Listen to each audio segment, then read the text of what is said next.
So we talked about your swing in terms of the motions that we had. We had a sort of 2 or 3 sort of compensatory moves to try and cure the faults you were getting. Obviously setting up at the toe of the golf club, trying to sort of move the ball further back in your stance and so on and so forth. And what that was causing now, by moving the ball further back, a bit of a motion of sway, added to the fact your foot was turned out too much to the right. You can see now your right foot's turning a lot more there. We're able to rotate better without swaying. Now, the 2 key lines on these swings here. The left-hand one is basically a before swing. We can see the head, the hands are now through the golf ball there. As you went back before, we can see a lot of movement there. Early on in the golf swing, now that club's gone halfway back, even less than halfway probably, and you're moving off that golf ball. Quite a lot of sway there, okay? Compare that to where we were now. You can see the head staying on that blue line a lot longer. We compare to the same position. Your left eye is kind of in the same position where the middle of your body was. So you moved about that much across, which isn't much at all. And at the top of the backswing now, the side of your head is actually on the blue line. So a much more improved position. You're a lot more on top of the golf ball, whereas here you've moved a long way off it. Now, every action's got a reaction, okay? If you move this way on the way back, you've got to move a heck of a lot this way on the way through. Unfortunately, what you did was your head would just drop, so your movement in your head now would be more in this direction, going straight down, which then results in the club bottoming out behind the golf ball. Okay, weight was hanging back.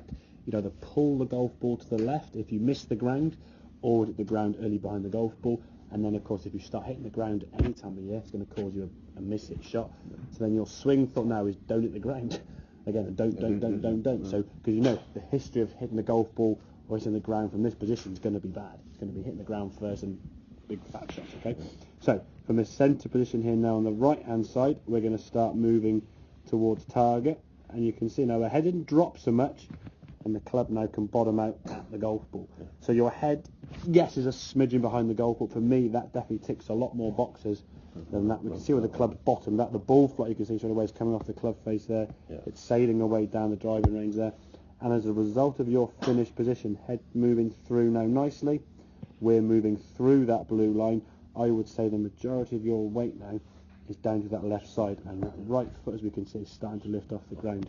Whereas this one here now, I don't even think you actually get through the blue line at all.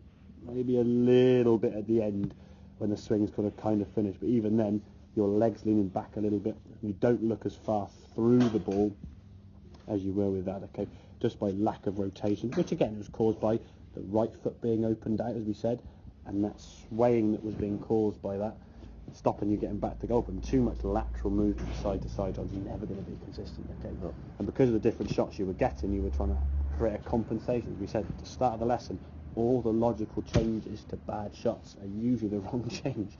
When you're shanking the ball, put from the toe of the golf club as you did. When you're at the ground behind the ball, move the ball further back. All these changes that we keep doing just create more and more negative shots, because you're trying to react all the time to things.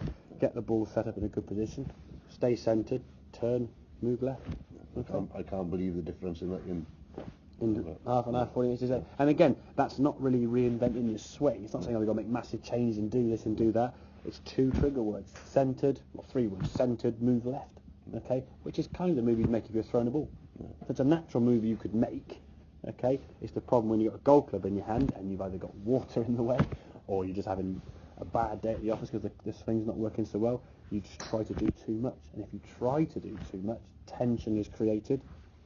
It's a circle, isn't it? That is half the battle. Yeah, exactly. Your best ever game of golf, whatever score that would have been, it's all relative to any golfer, but whatever your best score would have been, that day would have been very relaxed, probably a nice sunny day potentially, swinging the club nice and easy, no stress and no tension, because the less bad shots you have that aren't sort of lost balls or the unmentionables or something severe, the less tension will be built up. So you start off with a couple of good tee shots, a couple of good putts for dropping in, just very stress-free golf, down the fairway, on the green, putt, next hole, fairway, green, putt, no real trouble was found. No, that's right. Probably the second you hit one of those sort of unmentionable shots, or you hit a massive pull left, you go, oh, panic, and tension. The head's gone. Exactly, your head's gone, then you start trying too hard, and then unfortunately, always the best in the world, or your golfing friends, so you start shouting words across the face, oh, John, do this, slow it down, head down, hit your left arm straight, follow through, exactly. And you're on the tee thinking, like, what the hell am I thinking of? It's like, brain's frozen, okay, so... Does that make sense, yeah? Yeah. Keep it simple, yeah? Good? Yeah. Okay, have a couple more then. We'll try some of the clubs as well, see how the driver goes with that. But yeah, same principle with all the clubs, okay? So 3 key words. better setup to start with, and I think That's what I struggle with. centred, See, move if I left. go into the woods